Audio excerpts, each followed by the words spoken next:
From Professor George Smoot, Nobel laureate in physics and professor at the University of California in Berkeley. Professor Smoot is an American physicist who was awarded the Nobel Prize in Physics in 2006, together with John Mather, for the discovery of the black body form and the anisotropy of cosmic microwave background radiation. That's a mouthful. Professor Smoot led a team of scientists in NASA's Cosmic Background Explorer experiment, which aimed to measure fluctuations in cosmic microwave background radiation. The COBE experiment confirmed the existence of these fluctuations and provided solid evidence to support the Big Bang theory. He is Professor Emeritus at the University of California, Berkeley, and Director of the Center for Fundamental Physics at the Hong Kong University of Science and Technology. He is also the President of the Center for Cosmological Physics at the Astroparticle and Cosmology Laboratory of the University of Paris. It is now my distinct honor to welcome Professor Smoot to the stage for his keynote address on all things quantum computing and how quantum relates to our universe. Professor Smoot.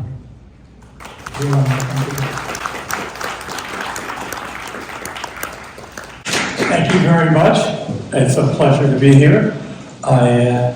I want to thank Fujitsu for inviting me here for a chance to come back down to Silicon Valley. I started part of my early experiments on the universe at actually NASA Ames, and flying a huge airplane out of NASA Ames, which the couple of previous directors allowed a special opportunity to get up to the high altitude with low risk to our payload. Then we went to balloons, and then we went to satellites and that kind of thing. I put my address here. It's the International Physics Center. That's in the Basque Country in San Sebastian, Spain. And we have just got the honor of being the sixth of six quantum computing centers for IBM. So I have a conflict with Fujitsu, but quantum computers. That's why part of my talk is about quantum computing cosmology, about how the universe is probably a quantum computer, and that will come back to the question of duplicates, right? It could be, some of you know I did a TEDx talk that you're a simulation and physics can prove it. And so the fact is, now I actually know why we're simulations and stuff, because people want to make wise decisions, and you don't know the long-term consequences. However, that quantum computer replica over there reminds me of a lot of instrumentation that we have, particularly in two of my labs that are in the Eurasian area, where we're going down to extremely cold temperatures in order to take advantage of quantum effects to detect things more carefully and more by individual quanta. And that's part of the reasons that's directly related to quantum computing, because you're taking advantage of the same quantum kind of systems in order to make the distinction. Though AI is the word today, I only have 3 or 4 slides about AI. I'm looking towards the past and future, and I'll spend more time on cosmology, which is the whole history of the universe, and on quantum computing kind of activities, or at least the quantum information kind of things. But I don't want to overlook AI. But AI is very topical, and it's very complicated to deal with right now. So I'm going to talk about one of the strengths of Fujitsu, that is high-power computing.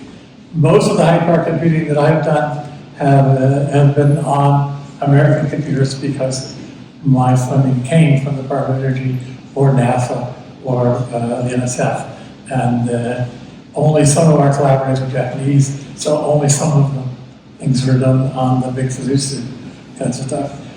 But we have been extremely heavy users of high-power computing and drove a lot of the design of high-power computing for about a decade before this new generation of things have taken on. So there are 3 key areas where high-power computing was really important to cosmology.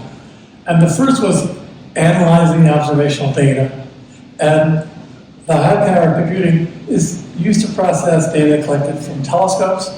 And there we're talking about gigabytes per day. which used to be a lot, but now it's not so much money, so much in terms of data. But in the old days, that was really a lot of data, and you wanted to process it and handle it. And for satellites, which was somewhat less than that, because we had to compress the data on board in order to be able to transmit it to the ground. And I'm surprised the director didn't mention that I recently wrote a paper on what kind of photovoltaics you want for going to see interstellar civilizations or interstellar alien worlds, and how there's some taper to that, but how AI has played a critical role because the closest extrasolar planet is over 4 light years away. That means the cycle time for telling it what to do is 8 years. You're not going to tell it what to do. It's going to have to do it and tell you what it did and send back to you the critical information that it picked as being important. And so there's a lot of issues that are going that way. And the high power computing and the AI actually are playing an increasing role. If you think about the Mars landers, they almost all ran on AI. Even minutes are a problem when you're landing minutes, and then we saw that, how many things landed upside down on their side of the moon lately. It's much worse, just as far away as Mars, and Mars is in the middle of it. We had very tremendously large data sets, and I'll show you an example of the Planck satellite data, where we had to solve a 10 million by 10 million plus a little bit matrix equation, and we cared about getting it right. That is, we cared about getting the 10 billion eigenvalues correctly, and we cared about knowing their correlation functions to the other ones. That was a big driver of computer systems for quite some time, until we started having the large language models. We were doing 10 million by 10 million, the large language model we're trying to solve first 100 million, then 1 billion, and now the ChatGPT-4 is like 1 trillion. But there's a difference, and this is the difference that nobody mentioned today. Those numbers don't get exactly the correct answer. They're done by new algorithms. So one of the things in the large language model is those are not precise coefficients. Those are approximate coefficients, but they're good enough, right, for most of what we're doing. But they leave us with little questions in our mind. We're looking at the distribution of galaxies, of the microwave background, of the dark matter, the dark energy, of all the major features of the universe. And those are the things that I'm not going to talk so much about, but there is a lot of high power computing there. Now you're addressing even more larger in scope, but maybe not in accuracy, but we'll see. But simulating the universe, that's a big deal. The universe is big, and it has tremendous scale range. I'll show you. You have things, you care about things that are billions of light years across, and you care about things that are 10 kilometers across. You're having to do these simulations, and you having to adapt all these scales, and it's over a very long time for you. So those simulations are really high performance computer driving that kind of stuff, and a lot of effort's gone into doing that. And the people who run them think they got it pretty good. They can model the formation of galaxies, they can model the formation of stars, they can model the formation of clusters of galaxies, and so forth. That is the kind of thing they're trying to do. But I'll show you examples of people who are trying to do that on all the scales at once.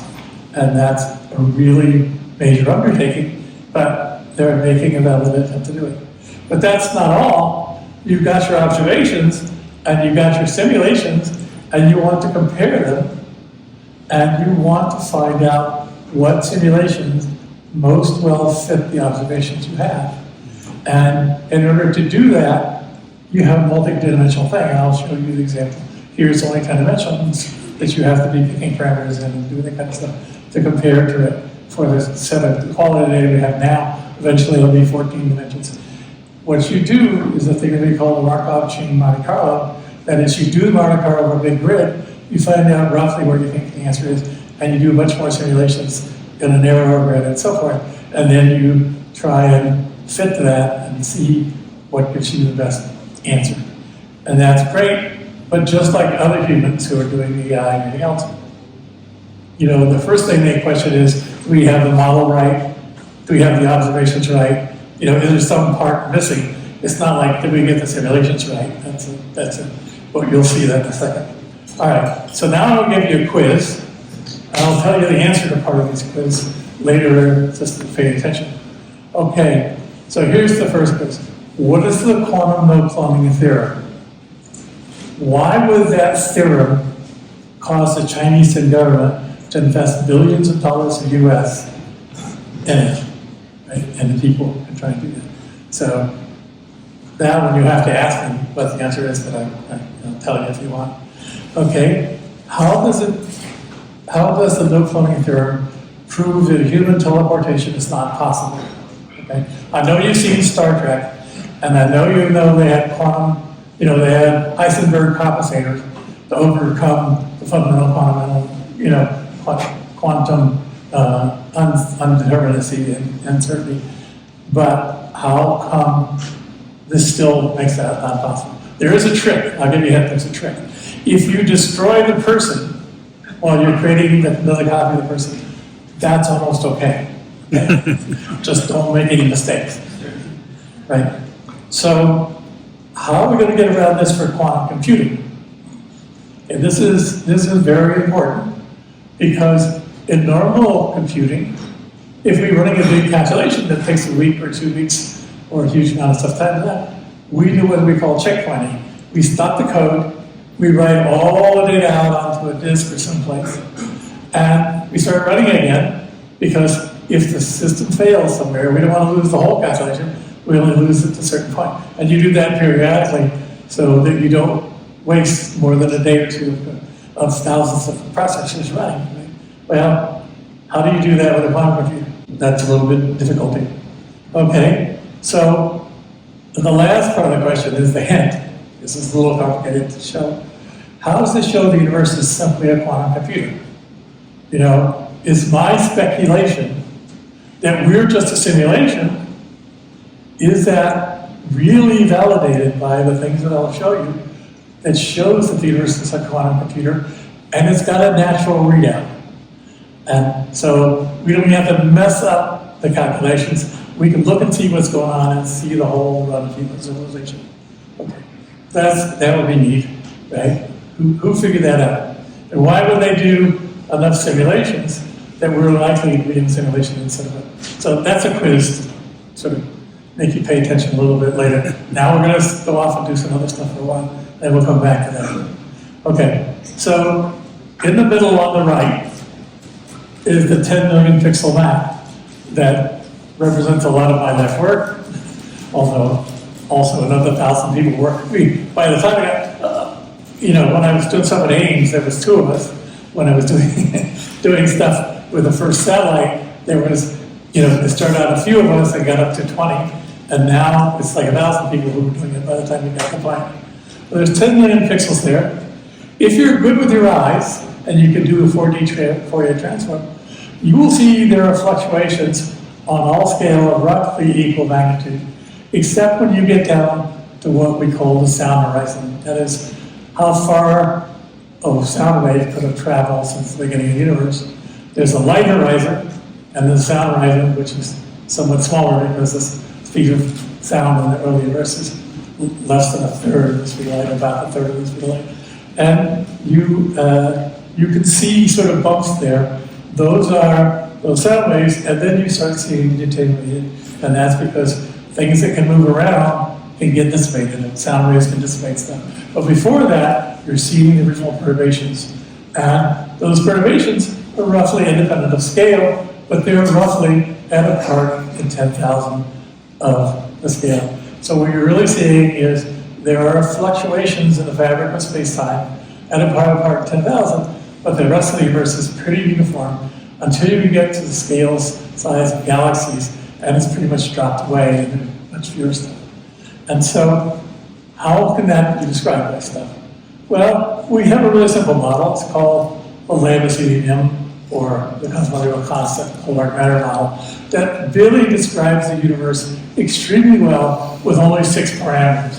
Now, this slide I picked because it had a nice, pretty picture and the error bars that were small and so forth. The first one up there is the physical density of the universe. A megabaryon is the weight in ordinary material in terms of the critical density. Times a squared is in order to get into physical units. And that's about 2% of the energy of the universe, or 2% of the critical energy. And that's sort of amazing because everything in this room falls in that category. Everything in here falls in that tiny fraction of the universe. We're exceptional here in this place. And then there's the dark matter, and that's about 12% of the physical density of stuff. Now, in my thing that I've stuck in the middle, it's the thing is the age of the universe. The other thing you can do is look at the typical scale of that sound horizon. Those two are very closely related in the model. And there's the temperature of the universe. There is a thing called NS, which is the spectral index scalar fluctuations. That is energy density fluctuations. The energy density fluctuations rise as the first power of the wave number. Now that's because astronomers and theorists like to do this, and they like to do Fourier transforms and so on. But if you really think about it, what that tells you is the fluctuations and the curvature fluctuations. If you look at the size of the curvature fluctuations versus the length scale, you will see it's essentially independent. It's scale invariant. It's almost scale invariant. It's instead of being 1, it's 0.9967667, and that is very amazing. That's telling you that the rate of expansion of the universe, and which quantum mechanical fluctuations make curvature fluctuations, was pretty constant over a very large scale, from the horizon scale down to the scale nearly of galaxies. That is really stunning and simple. How can that be? How did it work out like that? And the next thing down here is sigma 8, which is again the problem. I'll show you the next slide. Astronomers do things in funny units. They shouldn't. If it was only astrophysicists doing it, we'd have one or something. Sigma 8 is the variations of the matter density on an 8 parsec scale. So a parsec is 3.2 light years, and so on. So this is on a scale, which is a scale that's sort of this maximum scale our galaxy got to before it collapsed back to itself. And that's the over density variation is roughly 1. And that's a measure of where things started going on linear. So it's a funny kind of thing. It's much better to talk about these are the parameters. It's easier for people to understand it. However, the key thing is there's 10 million observations, and I've collapsed them down to 6 numbers plus error bars. And those error bars are a tiny fraction, 160 standard deviations, 120 standard deviations, and we have cross checks on some of these things. So we're really getting quantitative about this. Now the question is, are we making some intellectual failures, right? Are we leaving something out of knowledge, something else going on?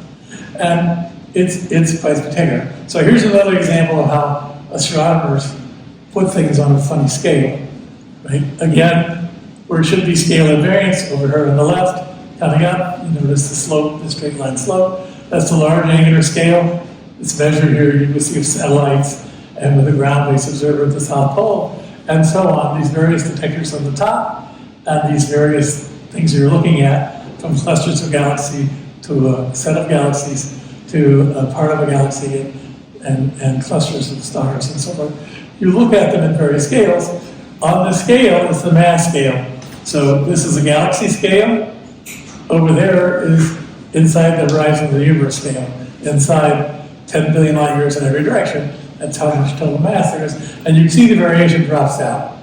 Now, if you look at it per unit scale, it's flat and then it curves down. We'll see that again in a minute. But you can see the observations. They all fall on here very well. Unless you look with very fine eyes, you'll see some slight wiggles. Those are what we call the baryon acoustic oscillations. The sound waves in the early universe between the light and the ordinary matter produce these little wiggles. And these little wiggles show up, both those spots in the microwave background, but also in slight over densities of extra galaxies out on very large scales, 100 megaparsec scales, that kind of thing. We can see those phenomena. Oh, that's pretty spectacular. How do we know this? Well, of course, we have computer scientists and physicists and astronomers who do cosmological simulations. So here is a little section of the largest cosmological simulation ever made up until now. This is like last month. They haven't quite released all the data yet. So underneath here, you're seeing the distribution of matter. You see this fabric in here, these little ripples and waves. There's a difference there, about 9 billion light years in both directions. And this is a slab that is approximately 100 million light years thick. Okay. So that's a lot of structure in there. And then you zoom in at some little place where there's a little overdensity, where the filaments are run together and there's a big blob. And you can see the gas, you can see the dark matter density, and you can see the X-ray emission. These are the things that come out of the simulation. We have X-ray satellites that look for things like that. We have gravity lensing things that try and look for the dark matter density. It's much harder. And we have things that look at the stars and the galaxies and the other kinds of things. So we're trying then to compare our observations with these simulations. Let me just show you that simulation a little bit, as this is going right. It's just a little section of the simulation. You can see the universe kind of contracting. You can see how these filaments are forming and getting more defined. And you can see down there, how structure is beginning to form. And these are sort of intermediate during the time field. If you run the simulation all the way to the end, which this is a millennium calibration. This simulation is the most recent one they're just releasing now, called the Flamingo. But it's a huge, huge simulation, very large number of particles, very large, blades of computer clusters running for weeks with checkpoints occasionally, and so forth. So let me show you this one. This is the earlier and first really big one. This is 3 billion light years across, and you're seeing the end, what should be the present day, and you see in white the dark matter, and in yellow the ordinary matter. Yellow because it's going to collapse and form stars, so it's much better color than yellow. And we're zooming in on one of the biggest knots, and we're saying, well, how usually, if you run the simulation, are you drawn to the empty places, or are you drawn to that one big guy out there? So you're zooming in. It's only 100 million light years. Now we're down to 98 million light years. So we don't live in a huge cluster like this. See all those little spots around there? They're galaxies, right? We live in a little tiny, suburb, a little village, like a little French village, way outside Paris. And it's, as we zoom in, we'll find that when we get in close, there are 2 spots that are about that far apart. That's about the far apart as we and Andromeda are, right? But if we live there in that big lump, we'd see galaxies everywhere we looked. It would be spectacular to go out and look at the night sky. You couldn't see the galaxies for the galaxies. There'd be so many of them.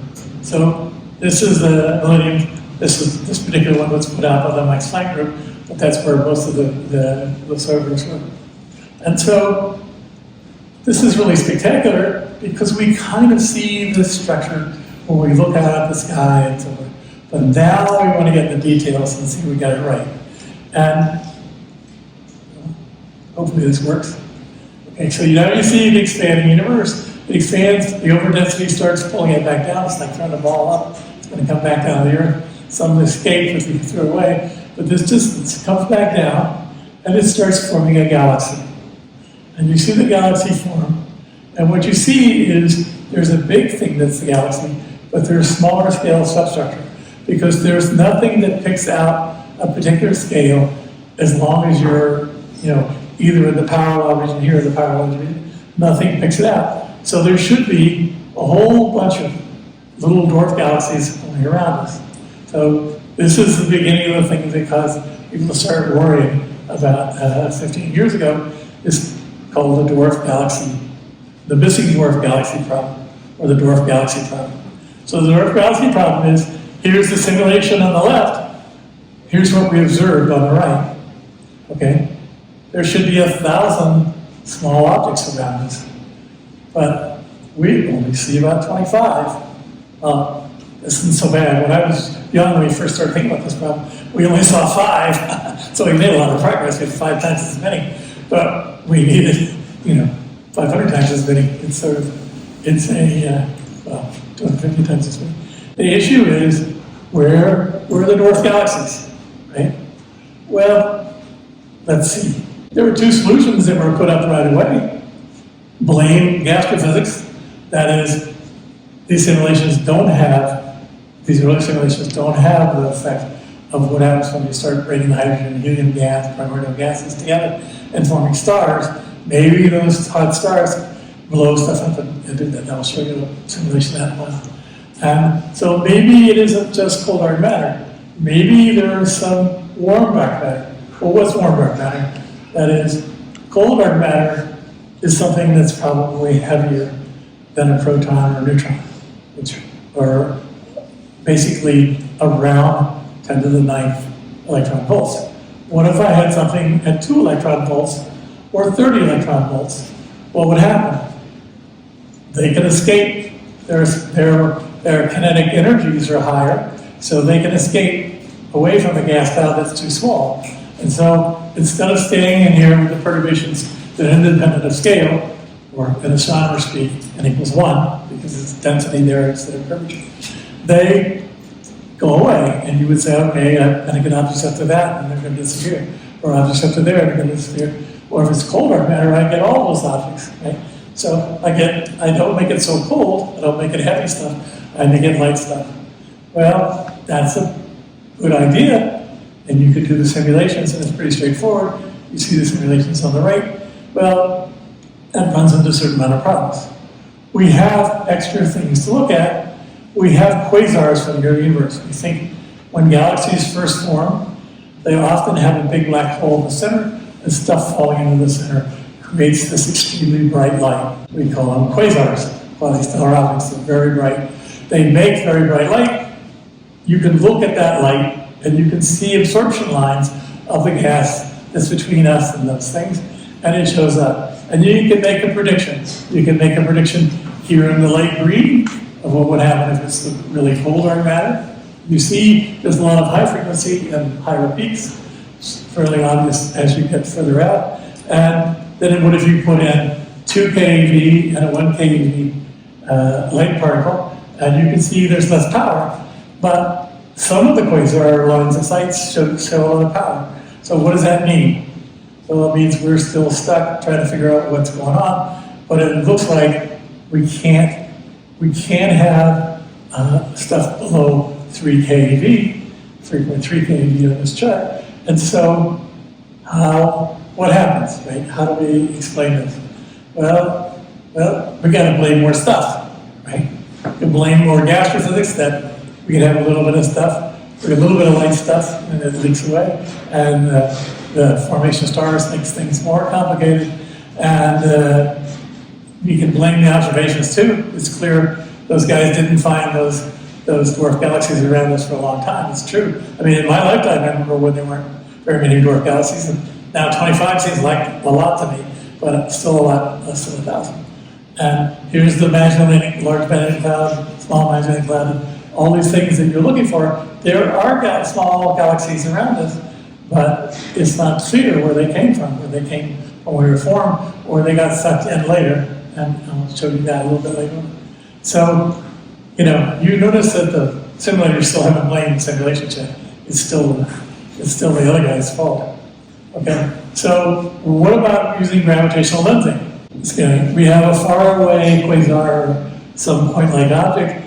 We have a cluster of galaxies in between, and here we are observing. And we should see lenses, right?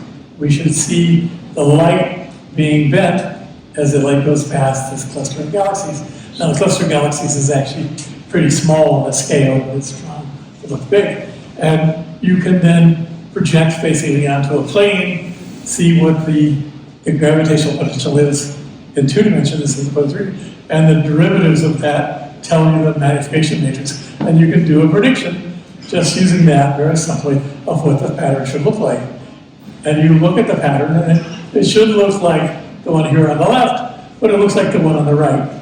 Well, the one on the right looks pretty much like it. It's pretty good, but there's some extra spots, but that's noise because there are extra places for, you get stuff from the equipment, you get stuff from the upper atmosphere, or if you're in a satellite, you get stuff from the sky around it, from other things. And just other things can cause you trouble. But the fact is, things don't look quite right, but they look pretty right.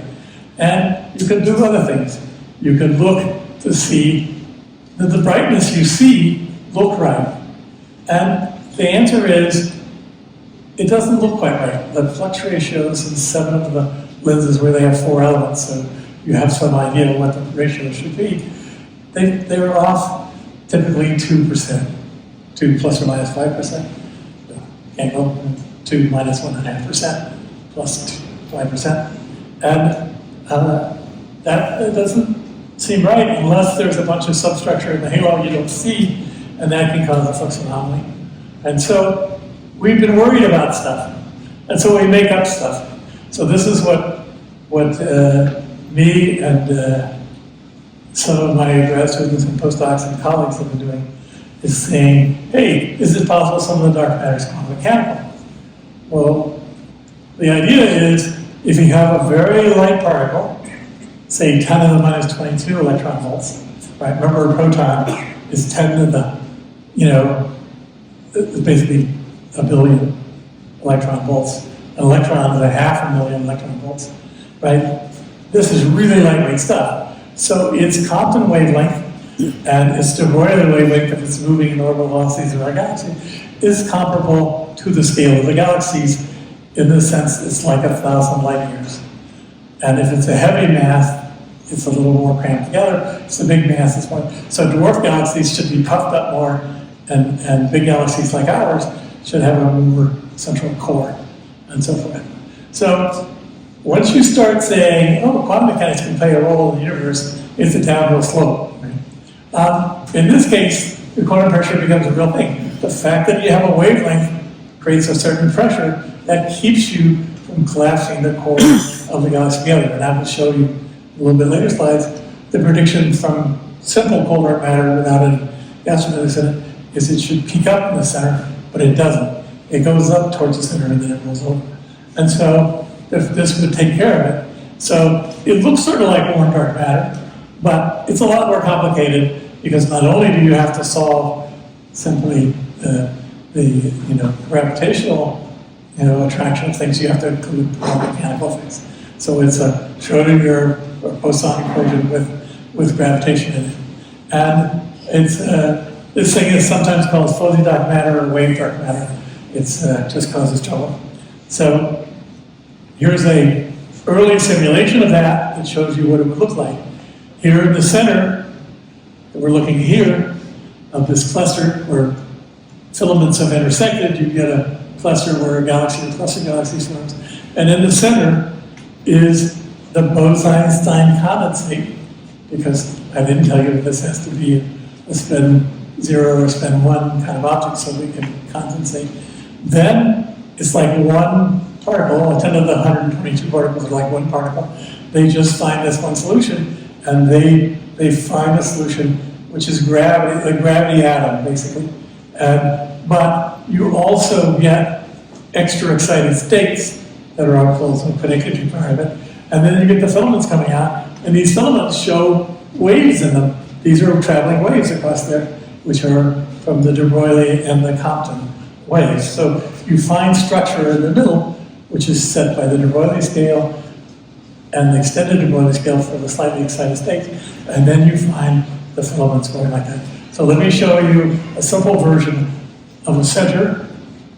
You see the core in the center there in the red and the yellow. That's the center soliton, but then there are the de Broglie waves of excited states further out. It's just like you have a hydrogen atom with stuff in the S state and some stuff in the higher states, except it's more complicated because the wavelength is much bigger than the wavelength of an electron.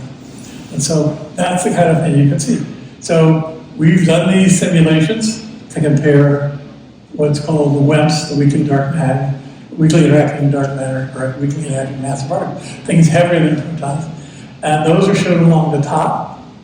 And along the bottom with the original same fluctuations are what you see from the wave dark matter on this sort of scale. And you'll see this structure and this structure look similar, but only the big guys show up. The other guys, they haven't filled out so much. Now, if you look this in the center, you can see the part that is the warm gas, you know, the dark matter, and the stars. So they follow the same kind of path. They're entering sort of together. And you see in the wave dark matter, it looks similar, but it's not the same. If you had a good enough telescope, if the JWST was bigger, and so JWST is giving us a hint, but it's not quite solving this. And again, you see on the end, you can see from the WIMP, and you can see the wave dark matter, and you can see there's a difference in structure. And this was not enough. One of my colleagues and a couple of the students got carried away. This is a simulation they just did about a month ago. That's for, what if you have two kinds of wave dark matter? If one was good, how about two? Well, that's a problem, because we don't know a theory of what the ratio should be and what the ratio of the energy should be. We can see. But here is a simulation with both of them together, the one with the light field, the one with the heavy field. And you can see quantum mechanics could be happening on a scale way bigger than the galaxy. We don't know yet, because we're not able to probe at that kind of level, but we're trying to. And so, well, these guys were excited to do this. I had another student who got really excited with this. Now, this is a very good student, but he gets carried away with certain stuff. He did get an award for the best graduate student this last year in Hong Kong, so he's pretty sharp. If you look at the gravitational lensing, if you just happen to be in a straight line, here's your source, here's your lens, here's your observer, you're in a straight line, and you get what's called an Einstein ring, and I'll show you an example of that in the next slide. You get a caustic like this. This is what it should look like for WIMP dark matter, and this is what it could look like for three different kinds of values for these wave dark matter, right? And these are spectacular. Unfortunately, these variations are on a scale that's smaller than what you can normally probe with the telescopes that we have now. Even the VLBI, you've got to do this extremely carefully to even have a hint about this. But you would like to look for these waves and do that. Now, the publication, Nature really loved this and made this the front page. It's pretty or something like that. You can look and see, and this will cause tremendous variations in the intensity that might explain part of the variation and intensities the models see. But we don't know what will happen exactly. But this is interesting, but it also can be probed by the fact that the lensing, if it's a lensing galaxy, stars are rotating around in that, or orbiting around that galaxy. If a really massive star comes through, you'll see an extra twinkle because of the lensing of the extra lensing of that particular star. So we have a proposal to get time for doing that kind of stuff. Another technique is, as it goes across, you see the Einstein ring. The Einstein ring should be perfect if it's a lined up perfect lens, but it will be imperfect if it's not. So that's what I was talking about before. As you imagine the source goes behind the object, you come across, you start forming the various images, then you form the complete Einstein ring. That Einstein ring would be a great sample for doing these kind of observations. This is what one of the best one looks like. There's a VLBI observation of an Einstein ring. That's the data from that. We can look at how these things go as you go in versus time and versus the distance from the center of the galaxy. And you should see it peaking up. This is just to prove that it wasn't just the dwarf galaxies. There's other things going on. We should predict how many lens and how many unlens quasars there should be and see what we're seeing from the various ones. And we're seeing that the lensing are running at a higher rate than we thought they should be. They're running around 15% for these kinds of things. That means there's a lot of stuff going on. And we can also say, okay, what should dark matter predict if it's a web? It should predict this power law. We see this with all our data out here, but if you extrapolate it in, you should see a lot more stuff crunched down on a small scale. But what we see instead is this. We see it curving over. Now, is that the astrophysics? Or is that the wave dark matter? Or is that something that we don't know what is going on out there? Are we not getting the simulations right? Are we not getting the observations right? Or what's happening? So people say, oh, it could be the birthy star formation. You're starting to do star formation and something busts things down, and then things can collapse back again, and you get more formation that could drive the dark matter out of the center. Well, that's kind of a hand waving. Astrophysicists know very much, and they understand a little bit. The problem is we only got one universe, and it's far away, and as you might notice, the night sky is dark, and therefore the total amount of information coming to us is limited unless you observe very carefully. So we still are in a situation where the universe conforms to the expectational lens model. It's pretty compelling, but it's not really definitive, right? It's like the tablecloths in here are black. Is that because tablecloths have to be black, or is that because Fujitsu picked that for the color of the tablecloth, right? We don't know when you only got one building you've ever been to in Silicon Valley. In galaxy center, the dark matter densities are lower than expected. Is that astrophysics? Is that a failure of the simulation that we're missing something? That we didn't put the things in right? Or is it telling us there's something fundamental about the property of dark matter, like they're wave particles instead of the heavy dark matter? Or there's something really more complex in what's going on in terms of the galaxy formation. Some evidence says this is a poor understanding of the barrier processing, although that's partly what people want, that are projecting this, and it's partly might be true. So we got no showstopper for MCM. On the other hand, the wave dark matter and some of the other approaches might still be feasible. And gravitational lensing is put on prize to give us a lot more data because it allows us to look into a finer scale in some of these areas. Predictions about the universe really are very scientifically interesting, but they only get to be really thought over when you're making predictions about the real world. And so we got to see about it. So let me show you a little bit more about the Milky Way. So here's an atlas of the Milky Way.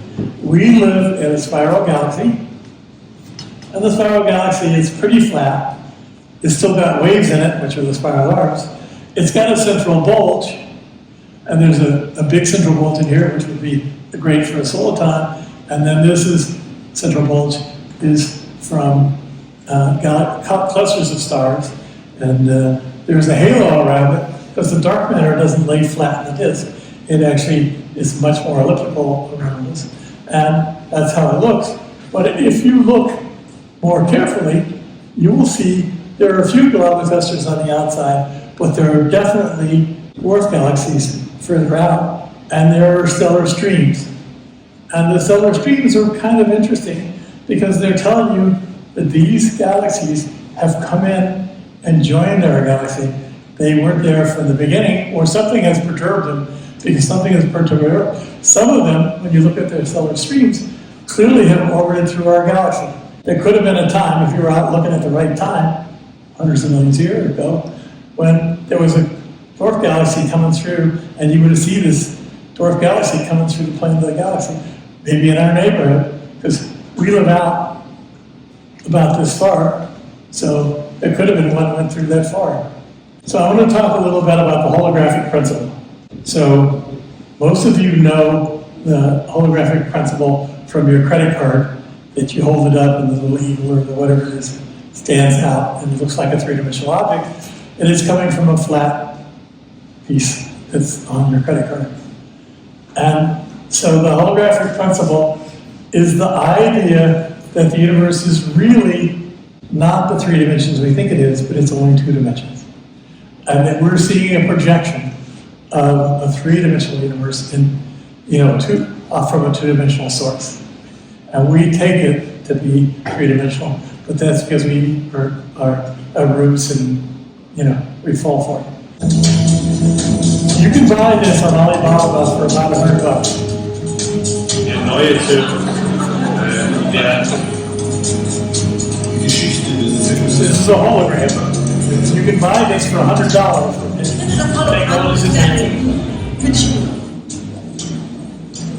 fish takes the breath away. It turns into an elephant. The elephant does the front stand. Yeah, I think that's pretty impressive too. That's a hologram, and it's pretty straightforward, and it's pretty good when you see it. What can this mean? How can that sort of fake thing that if you looked at it really carefully, maybe you can figure out, even though you can walk around it and you can see other sides of the elephant and so forth, how can that be? Well, so the first slide tells you, if you think about a complete theory that you can do, which is in a 5-dimensional space with cosmic strings and so forth, you can do this full-up theory, and then you can look at the boundary of that, the surface area of a 5-dimensional space is a 4-dimensional space. Well, one of the dimensions of the 5 and the 4 is time, so ignore that. That means we have 4-dimensional space, and you can make it down to 4-dimensional space, and you can show mathematically that they're exactly equivalent. That the conformal theory that's done on a 4D space is the same as the string theory in the 5D space. Unfortunately, it's an anti-symmetry space, but it's another.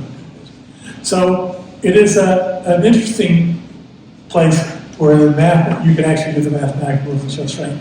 But it shows you it is conceivable that we could have one less dimension than we believe we live in. And another thing that does that is when people start doing the entropy of a black hole. So if you go to the surface of a black hole, look at the horizon, the part where you can't see inside of it anymore, and you look at it, and you divided it up into little sections whose area is about 10 to the minus 25 centimeters, roughly 10 to the minus 33 centimeters on the side. Each one of those can be in state 0 or state 1. There's two possible states. And if you do that and calculate the entropy or the information, you will find that's exactly the maximum that you need to reconstruct everything inside. If it's a black hole, everything is compressed in the center, but all the information of everything you drop from the black hole is saved there. Now, it's a little more complicated than that. It can be more complicated because you didn't have to make these square. You can make these little diamonds, and it turns out you can tile that spherical surface or quasi-spherical surface in many different ways with diamond-shaped surfaces. It's known as a Penrose tiling. And so there are many possible ways to put this information, but these pieces of information from a black hole, they're uncorrelated in a certain sense that they're fully correlated, but they're not correlated. So it is a very complicated situation. They're topologically correlated, but they're not necessarily positionally correlated. So you know this because you know people make pictures and they use a light source, a white light source, and other sources of something like an apple, and get an image, it's a two-dimensional image, send the light back through it, and you see a full three-dimensional apple. And if you walk around it and see that. And the critical thing here is that you have a coherent light beam, you have a beam splitter, you send some of the beam that way, and some that way, and you merge them, and you make the image, and you send the light, coherent source of light through that, and you'll get a reconstructed image. So, can our universe be like that? Well, the answer is, I think our universe has to be like that.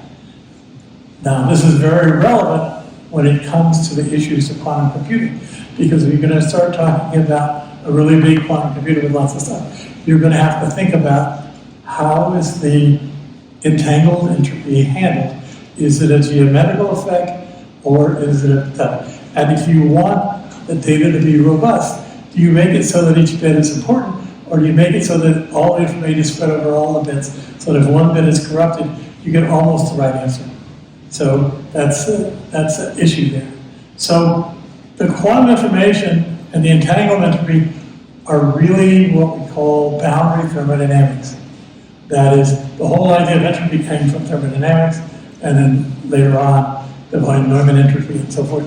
But entanglement entropy is highly non-local, if it's done properly, and involves knowing the quantum state of the fields at every point in the space, right? So we're used to things in our way of doing physics as being local, but in fact this is saying entanglement makes things unlocal.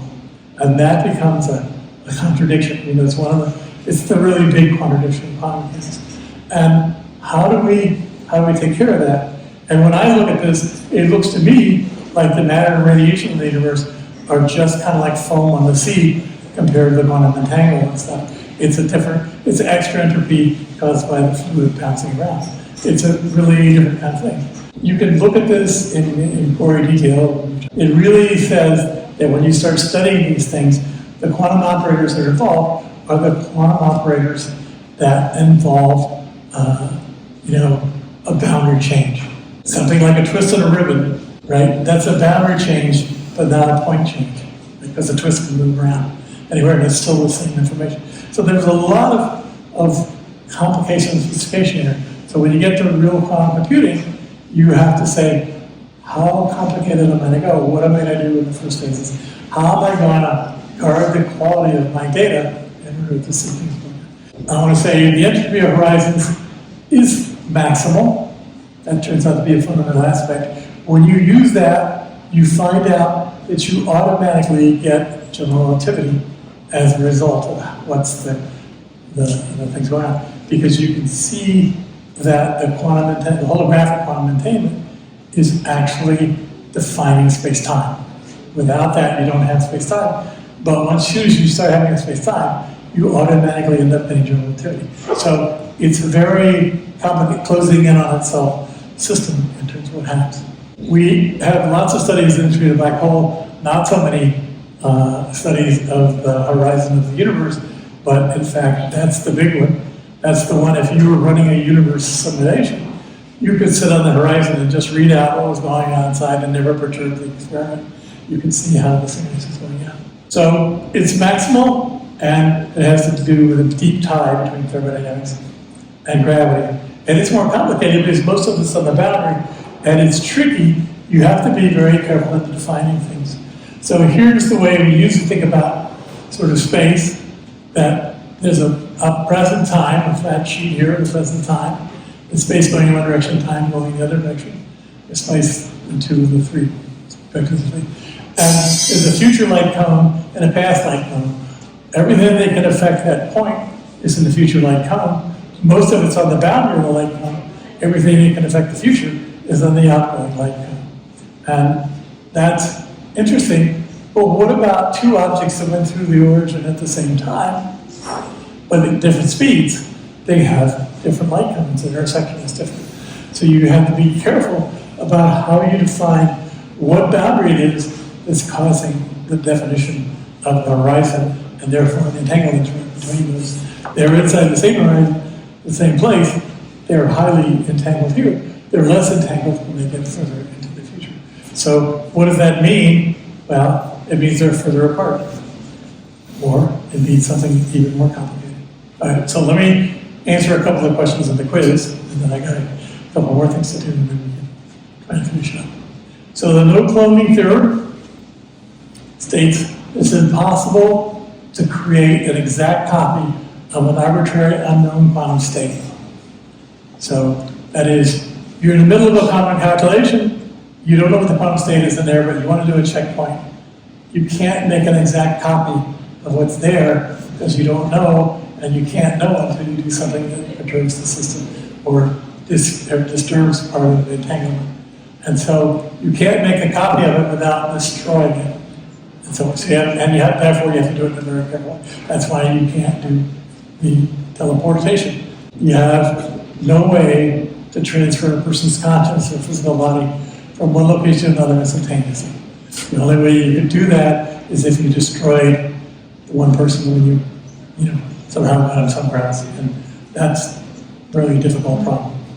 And so people believe they've demonstrated this for quantum teleportation for individual particles, but it's just not possible to do that for humans. There's lots of issues that are involved with that. The algorithms for quantum computations have to be set up to work with the unique properties of entanglement and the superposition is going on. And on a really broad scale, the no-cloning theorem has implications for the nature of the universe itself. We've got to believe that the hints we get about the holographic entanglement on the boundaries, or you could even, people talk about putting up screens. You just arbitrarily define a region as a screen, and you don't let somebody see what's on the other side. There's still an entropy about the lost knowledge on that side, and from this side there's an entropy for the lost knowledge on that side. So it leads to a lot of issues. If it were possible to do cloning, then you could end up with an infinite amount of information, and that's, as quantum mechanics tells you, information has got to be preserved. So there's a big problem here that something has to break, or you have to have these great restrictions. And that has some profound implications for our own reality in the universe. And so I want to show a couple of pretty pictures. So what about a holographic universe? I'll show you the next picture. I'll show you in the diagrams that I draw, the universe starts here and inflates and it goes off and stuff like that. But here, you can think about a situation where there's a bunch of energy and time and information all gets transferred down here to our horizon. It shoots across the horizon, and outside comes the universe looking to us like it came from the Big Bang. But it's just continuity of the universe. We get the stuff, everything we've seen before, the hot universe, the last scattering surface with a magnetic background, the first stars, the galaxies, all that stuff that we've been seeing. Well, that'd be okay. Well, it's a lot to think that the universe went through the eye of a needle, or even if it was a big needle, it's still pretty small. But it is possible. This is a slightly different drawing of the same concept. And I say, before, you see up there's a dot, which I took as the beginning, when I did the theories, and I drew this original picture. This is inflation. It's a time period where we have a little tiny piece of space, but it grows exponentially fast, accelerating tremendously. And then you expand it, it slows down, and those tremendous expansion rate is so fast that the size of the horizon is quantum mechanically small, and there are variations. And those variations show us tiny perturbations, 10⁻⁴ perturbations. And they show up. We see them as sound arises in the cosmic magnetic background and scatter. They then turn into galaxies and clusters of galaxies later on. And that's a great view. But on the other hand, you could have just shot everything in the universe through a hole, right? And that's sort of what Penrose had predicted. There was a time I had a student, and also with Alex Claravitsky, who was the pathway. We were looking at a universe that was repeating on physical scales. That there was a basic fundamental scale, and then it just repeated. It's like in the old days when you could fly the rocket ship into one side, and over the other side it would appear on the side again.